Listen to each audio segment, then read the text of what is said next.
Oke, baik. Assalamualaikum warahmatullahi wabarakatuh. Jadi, perkenalkan, saya Davin, yaitu sebagai moderator dan sekali di sini ada dua rekan saya, yaitu Devi dan Yuri. Jadi, di sini kami akan melakukan presentasi, yaitu tentang topiknya yang akan kami bahas, yaitu berasal dari buku chapter yang ke-6, yaitu Ethic in Information Technology, yaitu karya George Reynolds, yaitu tentang intellectual property atau kekayaan intelektual. Terus topik ini penting karena di era digital nih, karena karya itu bukan hanya berbentuk fisik, software, desain, lagu, tulisan, bahkan algoritma. Semua itu termasuk kekayaan intelektual yang bisa dimiliki dan dilindungi oleh hukum. Jadi di sini yang pertama itu pendahuluannya, yaitu ada seperti kutipannya intellectual property, yaitu punya Bill Gates. Terus kasus pembukanya itu si novel mencuri rahasia dagang Amerika seperti superkonduktor atau AMSC, yaitu akses kode sumber secara ilegal. Terus produksi komponen sendiri seperti AMSC rugi besar dan nilai sahamnya jatuh. Terus relevansinya itu seperti era digital dan AI itu konten perangkat lunak dan teknologi menjadi aset utama, yaitu mudah dicuri dan diserba serba luaskan. Nah, eh, jadi intellectual property itu atau kekayaan intelektual itu adalah hasil dari karya pikiran manusia, yaitu seperti tulisan, karya seni, desain, teknologi, dan penemuan ilmiahnya yang memiliki nilai ekonomi. eh, Seperti George Ronalds itu menjelaskan bahwa intelektual itu berarti property of the mind, itu atau harta hasil pemikiran manusia. Nah, konsep ini muncul karena ide, kreativitas, dan inovasi menjadi hal yang sangat berharga di dunia modern. Bahkan nilai perusahaan itu besar seperti Apple atau Microsoft itu sebagian besar berasal dari kekayaan intelektual mereka. Nah, bukan karena dari aset fisiknya. Terus karya intelektual ini bisa dilindungi oleh hukum eh, supaya tidak disalahgunakan, dijiplak atau diproduksi ulang tanpa izin. Jadi tujuan utamanya itu adanya perlindungan ini adalah memberi penghargaan dan hak eksklusif kepada pencipta serta mendorong inovasi yang berkelanjutan. Terus selanjutnya itu pendahuluannya dulu. Nah, itu jadi pada bagian pendahuluan ini, buku etik ini, informasi teknologi ini membahas pentingnya pelindungan kekayaan intelektual dengan contoh kasusnya itu, dengan contoh kasus nyata.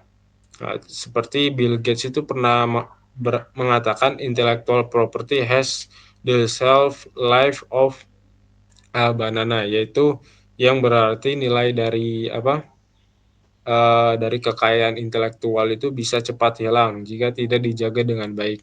Artinya di dunia yang serba cepat seperti sekarang ini, ide dan inovasi itu bisa dicuri atau ditiru kapan saja kalau tidak dilindungi. Seperti ada contoh kasusnya itu kasus Sinovel dan American, yaitu superkonduktor, yaitu AMSC. Nah, jadi Sinovel ini perusahaan asal Cina mencuri source kode software milik AMSC yang digunakan untuk mengontrol turbin angin. Nah, terus setelah mencuri kode tersebut, Sinovel ini membuat sistem sendiri tanpa tanpa izin dan menyebabkan kerugian lebih dari 700 juta dolar bagi AMSC-nya. Nah, kasus ini itu menggambarkan bagaimana pencurian kekayaan intelektual itu bukan hanya merugikan individu, tapi juga bisa berdampak besar pada ekonomi perusahaan, bahkan hubungan antar negara. Karena itu, perlindungan KI ini menjadi hal yang sangat penting dalam etika dan bisnis teknologi. Nah, selanjutnya itu ada konsep dasar intellectual property. Nah, jadi di sini itu seperti di definisi bentuk-bentuk KI dan tujuan perlindungannya. Jadi intellectual property itu atau kekayaan intelektual itu merupakan segala hasil cipta dari kemampuan berpikir manusia yang memiliki nilai ekonomi. Menurut Gers Ronald, konsep ini mencakup 3 bentuk utama perlindungan hukum seperti yaitu copyright. Copyright yaitu seperti hak cipta, melindungi karya kreatif seperti tulisan, musik, film, dan software. Nah, yang kedua ini ada paten, yaitu melindungi penemuan atau inovasi baru yang bersifat teknis. Nah, yang ketiga ini trade secret, yaitu rahasia dagang. Nah, melindungi informasi bisnis bernilai ekonomi yang dijaga kerahasiaannya. Nah, jadi tujuan perlindungan kekayaan intelektual ini ada dua. Yang pertama itu memberikan hak eksklusif kepada pencipta supaya dia mendapat pengakuan dan manfaat dari karyanya. Terus yang kedua ini mendorong inovasi dan kreativitas agar masyarakatnya terus berkembang. Nah, jadi Reynolds ini juga menekankan bahwa perlindungan KI ini harus seimbang. Kalau terlalu ketat bisa menghambat inovasi, tapi kalau terlalu longgar bisa membuat orang enggan menciptakan karena takut karyanya disalahgunakan. Nah, selanjutnya ini ada apa? Yaitu hak cipta copyright. Nah, jadi hak eksklusif masa berlaku, contohnya itu seperti kasus dan perlindungan digital itu hak cipta itu adalah hak eksklusif yang diberikan kepada pencipta untuk menggandakan, memodifikasi, mendistribusikan, atau menampilkan karya orisinalnya. Nah, Reynolds ini menjelaskan bahwa hak cipta muncul otomatis begitu karya dibuat dalam bentuk nyata. Jadi tidak perlu didaftarkan dulu. Masa perlindungan hak cipta itu adalah selama hidup penciptanya itu sampai 70 tahun. Tujuannya itu agar pencipta dan keluarganya bisa mendapatkan manfaat ekonomi dari karyanya tersebut. Contoh kasus dari bukunya itu adalah Tetris versus CEO, yaitu interaktif. Nah, jadi CEO ini membuat game tiruan bernama Mino dengan tampilan visual yang hampir sama seperti Tetris. Walaupun konsep permainannya itu sama, pengadilan ini memutuskan CEO ini bersalah karena meniru desain visual yang merupakan ekspresi original dan dilindungi hak cipta. Nah, selain itu juga di dunia digital ini pembajakan software dan lagu juga merupakan pelanggaran hak cipta. Untuk menanganinya seperti contoh di Amerika Serikat tuh memiliki Digital Millennium Copyright ACT yaitu DMCA. Nah, sedangkan di Indonesia kita punya Undang-Undang Nomor 28 Tahun 2014 yaitu yang mengatur hak cipta digital. Nah, seperti DJKI dan Kominfo yang aktif menindak pelanggaran di internet. Nah, oke, mungkin selanjutnya akan disampaikan oleh rekan saya. Baik, next slide. Baik, di slide selanjutnya di sini ada paten atau patents, di mana paten ini sebenarnya punya peran yang sangat penting ya dalam dunia inovasi dan teknologi. Kalau sebelumnya kita bicara soal hak cipta yang melindungi karya ekspresif seperti tulisan, musik, ataupun karya seni. Nah, kalau paten ini dia fokus pada perlindungan hasil penemuannya yang bersifat teknis dan juga ilmiah. Jadi paten ini diberikan kepada seseorang atau lembaga yang berhasil menciptakan invensi baru, bisa berupa alat, sistem teknologi, proses atau metode tertentu yang belum pernah ada sebelumnya.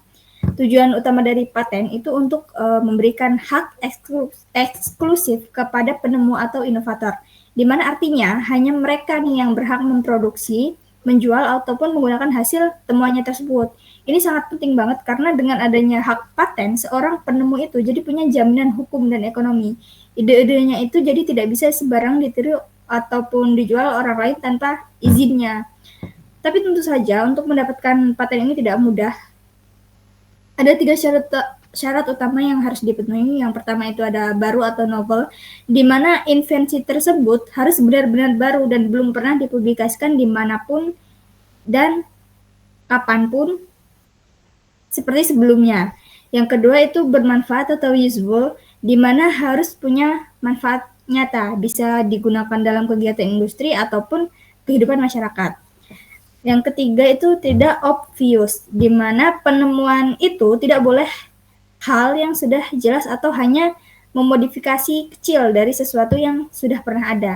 Lalu ada juga 3 jenis paten utama nih. Yang pertama ada utility patent, yaitu paten yang berfungsi, yang digunakan untuk fungsi ataupun proses.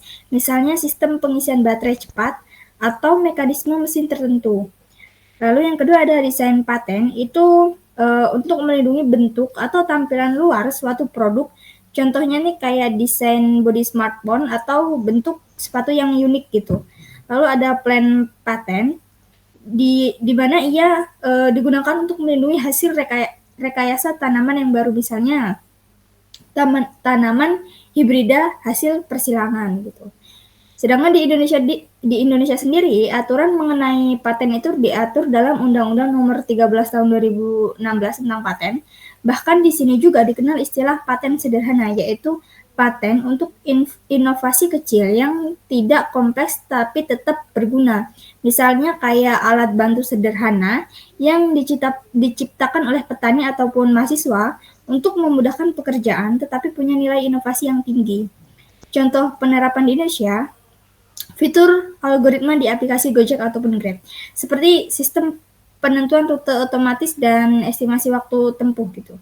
Meskipun kelihatannya cuma software, tetapi inovasi ini dilindungi karena memenuhi syarat baru dan bermanfaat.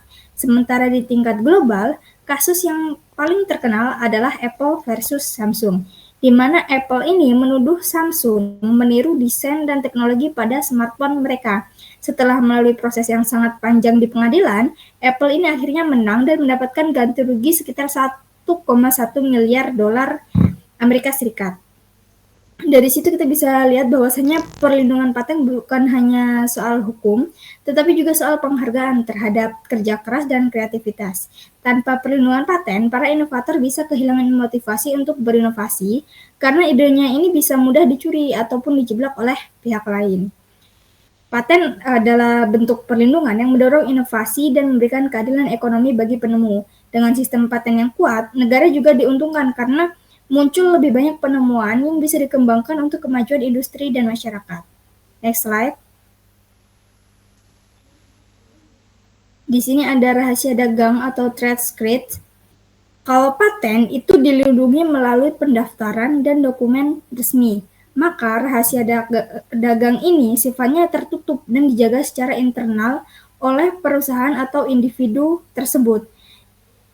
Rahasia dagang adalah informasi yang memiliki nilai ekonomi karena tidak diketahui oleh publik dan dijaga kerahasiaannya dengan berbagai cara. Bentuknya bisa sangat beragam, misalnya resep makanan, kode sumber program komputer, formula kimia, algoritma bisnis, strategi pemasaran, atau daftar pelanggan, dan lain sebagainya. Selama informasi itu dijaga kerahasiaannya dan punya nilai ekonomi, maka ia bisa dikategorikan sebagai rahasia dagang. Contoh paling klasiknya adalah resep minuman Coca-Cola. Sampai sekarang, resep asli minuman ini tidak pernah dipatenkan. Kenapa?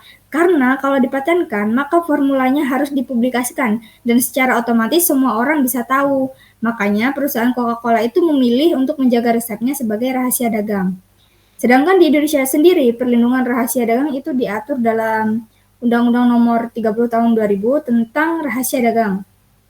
Dalam undang-undang ini dijelaskan bahwasanya perlindungan diberikan jika informasi tersebut ada dua. Yang pertama memiliki nilai ekonomi, dan yang kedua itu dijaga kerahasiaannya dengan langkah-langkah tertentu. Sedangkan di Amerika Serikat, perlindungannya lebih kuat dengan adanya Economic Espionage Act tahun 1996 yang memberikan hukuman berat bagi siapapun yang mencuri atau membocorkan rahasia dagang. Contoh kasus di Indonesia itu adalah CV Bintang Harapan versus HI PIN, di mana seorang karyawan itu membocorkan resep kopi rahasia perusahaan ke kompetitor atau pesaing. Kasus ini kemudian berujung ke pengadilan karena termasuk pelanggaran rahasia dagang. Dari kasus ini kita bisa belajar bahwasanya menjaga kerahasiaan perusahaan itu sangat penting. Sebagai calon profesional, kita juga harus berhati-hati saat bekerja di dunia industri. Apalagi kalau kita punya akses ke data ataupun informasi sensitif perusahaan tersebut. Rahasia dagang sendiri itu adalah aset yang sangat penting bagi perusahaan. Melindunginya berarti menjaga keberlangsungan bisnis dan daya saing. Sekaligus ini juga melatih kita agar profesional dan etis dalam menjaga kepercayaan di tempat kerja. Next slide. Di sini ada isu etika dalam intellectual property. Meskipun hukum sudah mengatur perlindungan karya intelektual, pelanggaran etika ini masih sering terjadi di kehidupan nyata, terutama di dunia digital yang serba cepat dan mudah disebarkan. Beberapa isu etika yang sering muncul antara lain yang pertama itu ada plagiarisme atau copy paste karya tanpa atribusi, di mana ini adalah tindakan menyalin karya orang lain tanpa mencantumkan sumber aslinya. Plagiarisme ini bukan hanya pelanggaran hukum, tetapi juga pelanggaran moral dan juga akademik. Di dunia kampus, plagiarisme bisa menyebabkan sanksi akademik atau bahkan pemecatan. Yang kedua adalah reverse engineering, yaitu proses membongkar ulang software atau produk untuk mempelajari cara kerjanya. Kadang hal ini diperbolehkan untuk keperluan penelitian atau interoperabilitas, seperti dalam kasus Asus Sega versus Accolade. Tapi kalau tujuannya meniru untuk keuntungan pribadi, itu termasuk melanggar etika. Lalu yang ketiga ada open source etis. Banyak orang yang salah paham bahwa software open source boleh digunakan seenaknya. Padahal tetap ada lisensi etisnya yang harus dipatuhi, seperti mencantumkan nama pembuat dan tidak menjual ulang tanpa izin. Yang keempat ada cyber squatting. Ini adalah praktik mendaftarkan nama domain mirip merek terkenal atau untuk dijual kembali dengan harga tinggi. Secara hukum dan moral, ini termasuk tindakan yang tidak etis karena merugikan pemilik merek sebenarnya. Yang kelima ada intelligent competitive versus espionage industry. Mengumpulkan informasi publik kompetitor itu susah. Tapi kalau sampai mencuri data internal atau rahasia perusahaan, itu sudah masuk ke ranah yang kriminal. Yang keenam ada etika AI atau artificial intelligence. Ini isu baru yang sangat hangat ketika karya seperti musik, gambar, atau teks yang dihasilkan oleh AI. Pertanyaannya, siapa pemilik hak cipta tersebut? Sampai sekarang AI itu belum diakui sebagai subjek hukum. Jadi hak cipta tetap berada di tangan manusia yang mengarahkan atau mengembangkan AI tersebut. Kesimpulannya, hukum tanpa etika itu tidak akan cukup. Kita sebagai mahasiswa dan calon profesional harus belajar menghargai hasil karya orang lain dan menggunakan teknologi secara bertanggung jawab. Next slide. Di slide selanjutnya ini membahas tentang konteks Indonesia. Di Indonesia ada 3 lembaga utama yang berperan penting. Yang pertama ada DJKI atau Direktorat Jenderal Kekayaan Intelektual. Berada di bawah Kementerian Hukum dan HAM, bertugas mengatur pendaftaran, verifikasi, dan pemberian hak kekayaan intelektual seperti hak cipta, paten, merek, dan desain industri. Lalu yang kedua ada Kominfo atau Kementerian Komunikasi dan Informatika, di mana ia bertugas untuk mengawasi konten digital, termasuk situs yang menyebarkan film, musik, atau software bajakan. Kominfo ini juga berperan dalam memblokir situs-situs pelanggar hak ciptanya. Lalu yang ketiga ada BSSN atau Badan Cyber dan Sandi Negara, di mana ia fokus pada keamanan cyber, terutama untuk melindungi data dan rahasia dagang dari ancaman peretasan. Namun dalam praktiknya, Indonesia ini masih sering menghadapi banyak tantangan. Yang pertama itu ada pembajakan digital yang masih tinggi. Banyak masyarakat belum sadar kalau download film, game, ataupun aplikasi bajakan itu sebenarnya pelanggaran hukum. Lalu yang kedua ada kesadaran hukum masih rendah. Jadi banyak pelaku usaha kecil dan kreator lokal yang belum mendaftarkan karya atau mereknya sehingga rawan dijiplak oleh orang lain. Lalu ada regulasi teknologi baru seperti AI yang masih terbatas. Belum ada aturan jelas tentang kepemilikan karya yang dihasilkan oleh kecerdasan buatan. Tetapi tentu saja pemerintah dan kampus tidak diam saja. Pemerintah melakukan berbagai upaya seperti sosialisasi literasi digital, peningkatan layanan pendaftaran online hak cipta dan merek melalui DJKI Mobile, dan kerja dengan Kominfo untuk menindak pelanggaran digital. Di tingkat kampus, banyak juga program pelatihan HKI atau hak kekayaan intelektual dan etika akademik untuk mahasiswa agar lebih paham cara menghargai karya sendiri maupun karya orang lain. Secara kesimpulan, perlindungan kekayaan intelektual di Indonesia itu sedang berkembang ke arah yang lebih baik. Meski masih ada banyak tantangan, kita sebagai generasi muda harus jadi bagian dari perubahan itu. Dengan cara sederhana seperti tidak membajak karya orang lain, mencantumkan sumber dengan benar, dan menghargai setiap bentuk inovasi. Karena dari sinilah budaya menghargai karya dapat dimulai. Mungkin itu saja dari saya, materi selanjutnya akan dilanjutkan oleh rekan saya.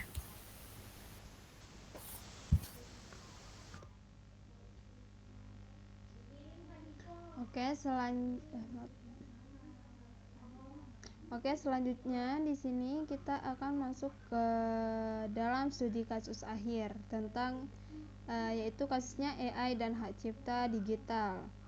Nah, jadi di dalam buku Ethics in Information Technology menjelaskan bahwa munculnya teknologi seperti artificial intelligence, yaitu AI, yang menimbulkan dilema hukum dan etika baru. Nah, dulu karya diciptakan oleh manusia, jadi pemiliknya jelas, penciptanya itu kita sendiri.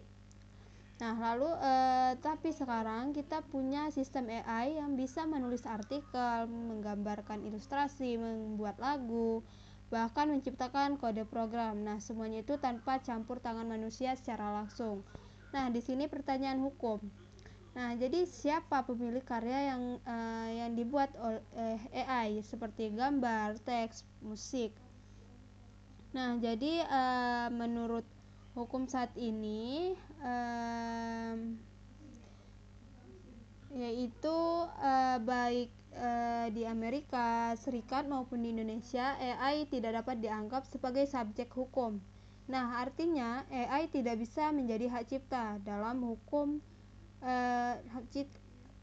Nah, dalam hukum hak cipta Indonesia yang diaturkan oleh Undang-Undang Nomor 28 Tahun 2014, yaitu pencipta didefinisikan sebagai individu manusia yang menghasilkan karya berdasarkan kemampuan pikirannya.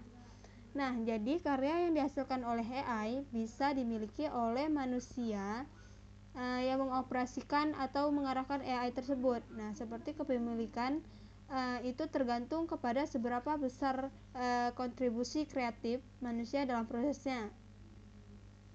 Nah, jika manusia itu memberikan ide, arahan, ataupun mengedit hasil AI, maka dia yang berhak atas hak cipta. Tapi kalau AI bekerja sepenuhnya, otomatis tanpa campur tangan manusia, itu maka tidak ada dasar hukum untuk memberikan hak cipta.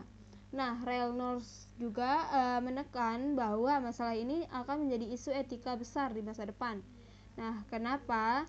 Jadi karena AI itu tidak punya mayoritas, seperti tanggung jawab atas penyalahgunaan tetap berada di tangan manusia yang menggunakan. Nah, misalnya jika AI tersebut digunakan untuk menjiplak karya orang lain, maka kesalahan tersebut tetap ada pada manusia di baliknya.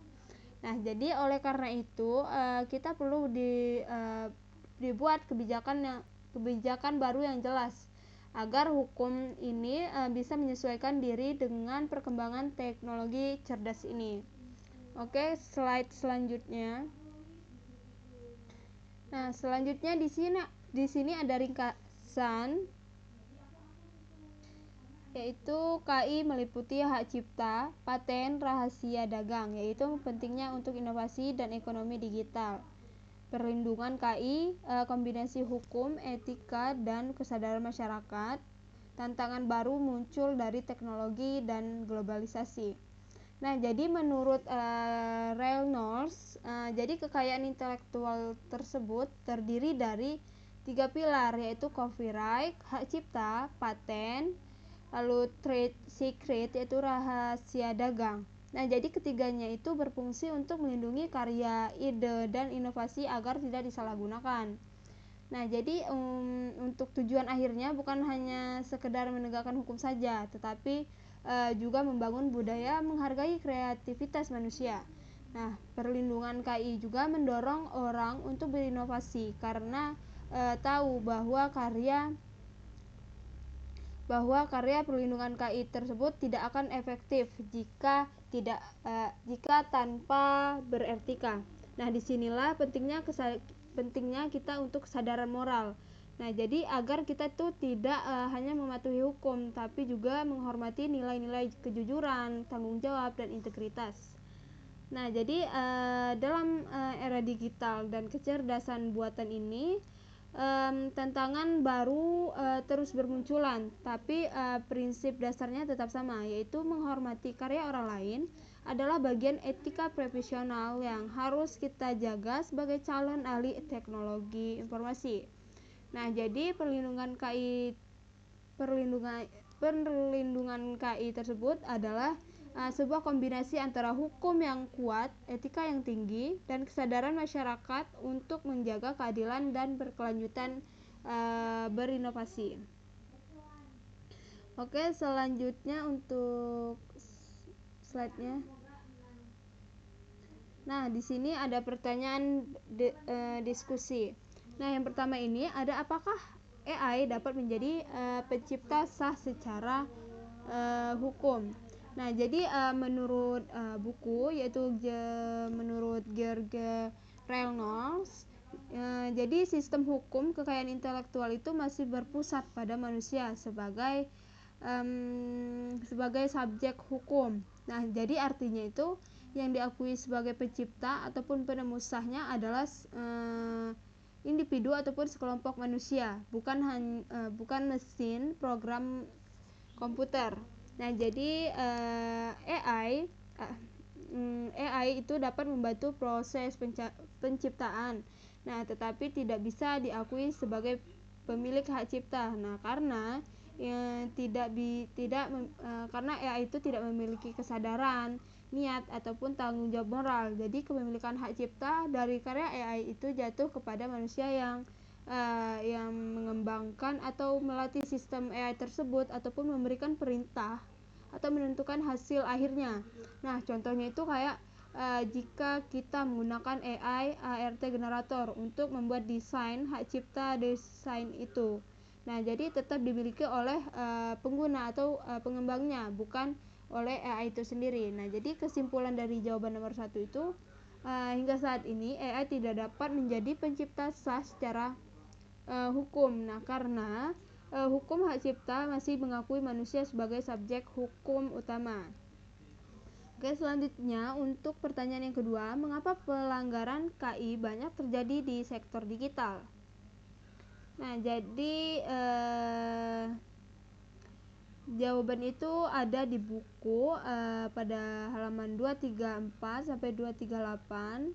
Nah, jadi Reynolds itu menjelaskan bahwa pelanggaran KI itu meningkat di sektor digital karena kemudahan akses dan replikasi. Jadi file digital seperti musik ataupun film dan software bisa disalin dan dibagikan hanya dalam hitungan detik saja. Nah, tanpa mengurangi kualitas aslinya. Jadi ada beberapa faktor penyebabnya. Yang pertama itu ada anonimitas internet, yaitu sulitnya melacak pelaku karena bisa menyalahgunakan identitas palsu. Nah, ada juga kurangnya kesadaran etika digital. Banyaknya penyalahgunaan tidak memahami bahwa menyalin karya tanpa izin itu sama aja kayak mencuri. Nah, selanjutnya ada juga harga produk digital yang mahal, yaitu membuat semua orang mencari versi bajakannya. Jadi lemahnya penegakan hukum cyber di beberapa negara berkembang. Nah, contohnya itu seperti pembajakan film dan software di situs ilegal, lalu menyalin kode program tanpa izin di GitHub, dan mengunduh e-book atau jurnal tanpa hak akses yang resmi. Nah, jadi pelanggaran KI di sektor digital itu terjadi karena teknologi itu mempermudah penyebaran karya, tetapi kesadaran hukum dan etika masyarakat itu belum sejalan. Selanjutnya pertanyaan yang ketiga, yaitu bagaimana kampus dapat menanamkan etika KI pada mahasiswa TI. Nah, jadi jawabannya itu menurut Reynolds juga, pendidikan itu adalah sebuah kunci utama untuk menanamkan etika teknologi informasi. Jadi dalam kampus itu berperan penting dalam membentuk karakter mahasiswa. Nah, jadi agar tidak hanya cerdas secara teknis, tetapi juga berintegrasi dan bertanggung jawab terhadap karya intelektual. Nah, cara yang bisa dilakukan di kampus itu yang pertama ada pengintegrasi etika TI dalam kurikulum. Seperti mata kuliah yang kita sedang pelajari, yaitu etika profesi atau hukum teknologi informasi. Nah, yang kedua ada menegakkan aturan anti plagiarisme, misalnya dengan penggunaan Turnitin ataupun sistem serupanya. Nah, yang ketiga yaitu mendorong budaya orisinalitas. Nah, dengan memberikan penghargaan kepada mahasiswa yang menghasilkan karya inovatif. Keempat itu mengedukasi tentang hukum KI agar semua mahasiswa itu paham bahwa pelanggaran hak cipta tersebut bisa berdampak hukum. Nah, terakhir yaitu memberikan teladan dari dosen dan institusi, misalnya mencantumkan sumber setiap materi ajar. Oke, dari dari ketiga pertanyaan tadi, kita bisa simpulkan bahwa perkembangan teknologi seperti AI itu membawa tantangan baru bagi hukum dan etika kekayaan intelektual. Jadi pelanggaran banyak terjadi karena kemudahan akses digital, sementara kesadaran moral itu belum kuat. Nah, jadi oleh karena itu kita tuh penting, terutama untuk mahasiswa TI, untuk belajar menghargai hasil karya orang, memahami hukum, dan berperilaku etis dalam teknologi. Oke, slide selanjutnya. Nah, selanjutnya ada referensi. Nah, yang pertama itu referensinya tentu dari buku, yaitu George Relnos, yaitu Ethics in Information Technology. Lalu ada Undang-Undang Nomor 28 Tahun 2014 tentang Hak Cipta, Undang-Undang Nomor 13 Tahun 2016 tentang Paten, Undang-Undang Nomor 30 Tahun 2000 tentang Rahasia Dagang, dan selanjutnya yang kelima yaitu DJKI, Kominfo, BSSN, yaitu situs resmi sumber informasi aktual tentang perlindungan HKI yang ada di Indonesia, yaitu portal resminya. Nah, yang terakhir ada artikel. Nah, jadi artikel dari kasus Apple versus Samsung dan Sinovel versus AMC. Nah, selanjutnya saya kembalikan ke rekan saya, Dapin. Terima kasih kepada semua pemateri. Semoga materi tentang intellectual property ini bisa menambah pemahaman kita tentang pentingnya perlindungan karya dan tanggung jawab etis di dunia teknologi. Mungkin saya Davin selaku moderator. Mohon maaf bila ada kekurangan. Langsung saya akhiri. Wassalamualaikum warahmatullahi wabarakatuh. Waalaikumsalam warahmatullahi wabarakatuh.